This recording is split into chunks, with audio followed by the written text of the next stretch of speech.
Hello everyone, it's Sammy, and today is the day that I changed my identity. No more being a redhead after 3 whole years. If you feel me rushing, it's because my appointment is in 40 minutes. That's right, I said appointment. I'm going to an actual salon, people. No more bleaching my hair in my restroom. No more murder scenes with red hair dye all over my tub. We are going to a professional. We're gonna fix all of this history, all this crazy different shades all up in my hair. So my natural hair color is light brown, and before I came to college, you know, I wanted to fit into New York. I didn't want to just be like a basic Hollister girl, so I dyed it bright red. Here on my phone I have all the history of my hair, all the different shades of red that I've had, and I'm gonna show you everything that she's been through. But before that, obviously you need to subscribe.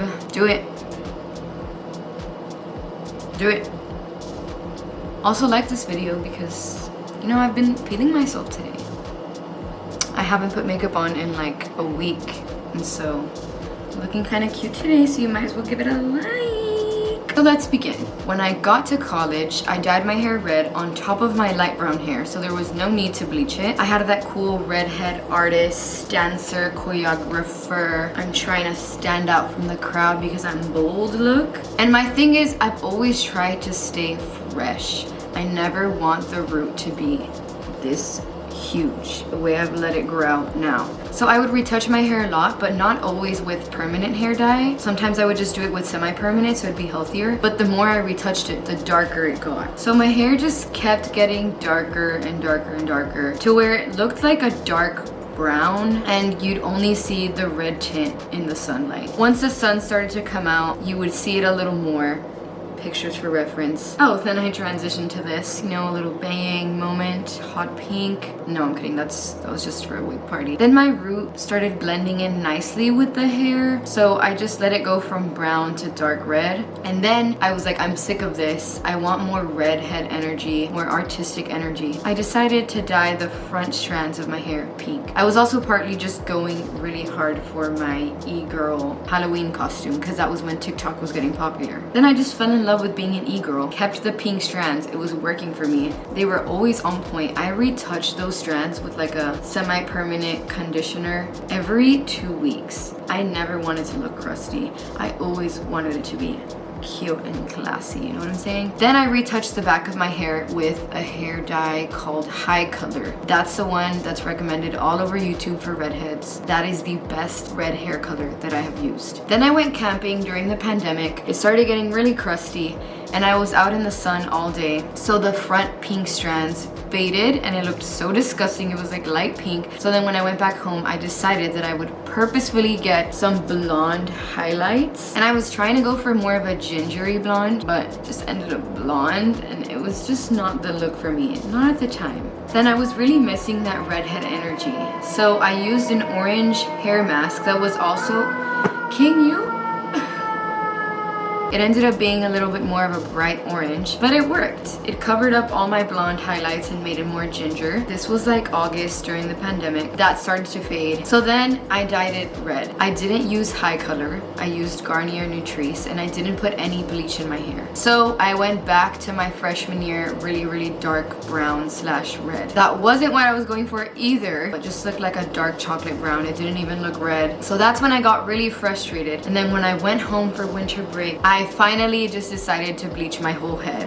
The cool thing about the High Color hair dye though is that you combine the bleach or the developer with the hair dye, so it's like doing both at the same time. So it was nice because it lifted my hair color and actually dyed it really bright red, and that was what I had been searching for since the first time I dyed my hair red. Then that started to fade, and over time I would just use a red hair mask, but since it was dyeing on top of a lighter hair color, it just continued to be brighter, and over time it's just become this with my whole root coming out. So yeah, and now this is her. I also ended up getting curtain bangs like a month ago. Anyway, and now I'm looking for a big change, and I want it to be done professionally because of all the history. There's just so many shades going down. The salon that I'm going to is called Shampoo Avenue B. Now, I'm not going to go completely blonde because like I said, the last time I did those little blonde highlights, I was not the biggest fan. I really want to go for a strawberry blonde. I do need a little sun-kissed tan golden moment this summer. I need it. So this is the picture of reference. This was done at Shampoo Avenue B by another hairstylist. I'm thinking this tone in the front, and then in the back, I want to do a little bit darker gingery color. Not quite like this orange, but maybe something between the shade that I'm getting here and like a bright orange. This is a TikTok that I saw and I really liked the larger divide that she did. The person who inspired me was Dana Paola. She has a completely different hair colors, but at first I really wanted to do the bang. I wanted to bring her back. But a few days ago when I was sweating in the studio and the AC wasn't working and I started getting those New York humidity vibrations in my skin, there's no way that I'm gonna be walking around with wet bangs against my forehead.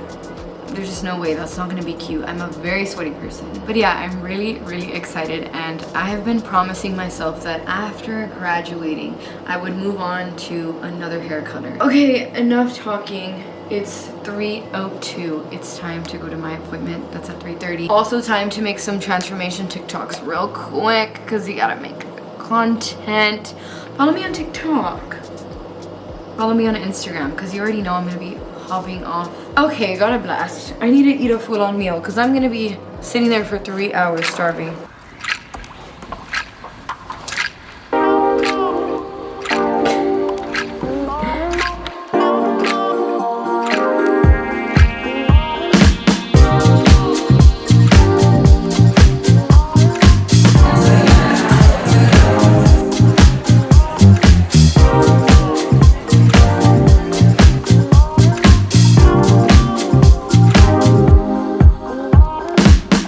Something new in the sky tonight, wandering around, looking for the truth of life. Something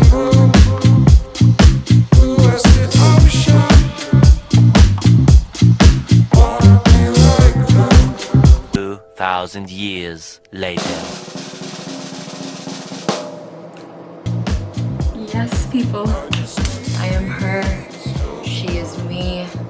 We are one. I'll just give us a second to take it in because honestly, I'm not used to it. You know this little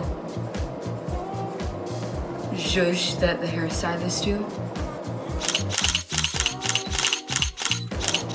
Hello. No. The sun is going away. Do you see it though? Do you see the look? Okay, that's enough. So it's a day and a half later and I'm still getting used to it. It's still a shock when I look in the mirror. I'm kind of just like, I also had like 5 hours of sleep last night, so my eyes burned so much. I'm kind of just like looking a little crazy. Don't mind me. So the process took a whole 4 hours at Shampoo Avenue B. And also when I was waiting outside for a temperature check, there was a couple walking by and the woman was like, oh my gosh, what is the deal with this place? Like everyone comes here to dye their hair. All of my friends from Brooklyn commute all the way here just to dye their hair. So it must be a highly recommended place, and it did help my anxiety when I was waiting outside because I could have just run back home. So in case you were looking to get your hair dyed there, they charge $100 per hour, and I think that's pretty standard in New York, but they do have a student discount, and that took off like $50. They also basically gave me a leave-in product for after the shower for free, so the price ended up kind of worth it. Kate was the one who dyed my hair. I recommend her. She was so sweet. So for inspo, I was actually feeling really spontaneous when I walked in. I don't know what overcame me, but I just threw out all the old pictures and I just showed him a picture of Ed Sheeran. Okay, I'm kidding, but anyway, so I did 2 tones, right? Can you see?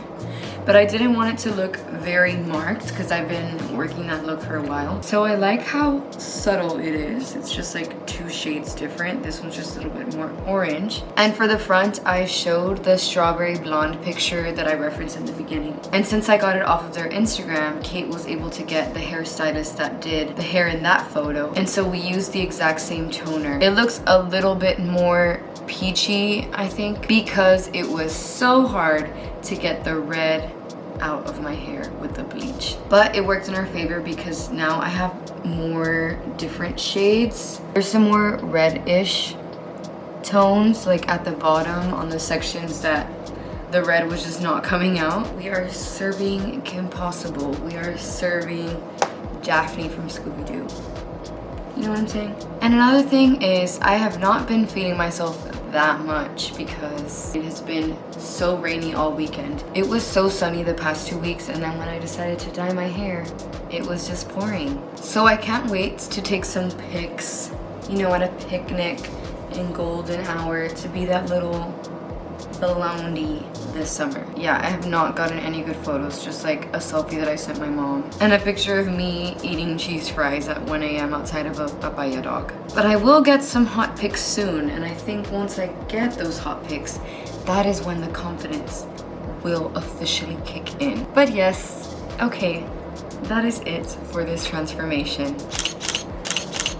I'm feeling it. Subscribe to my channel for some more NYC content and some more of me sitting here on my bedroom talking to you all because it's fun. Also, turn on the notifications so that you never miss a video. Also, like this video if you think that I look like the female version of Ed Sheeran, because if that is the case and I get many likes, I will be very honored.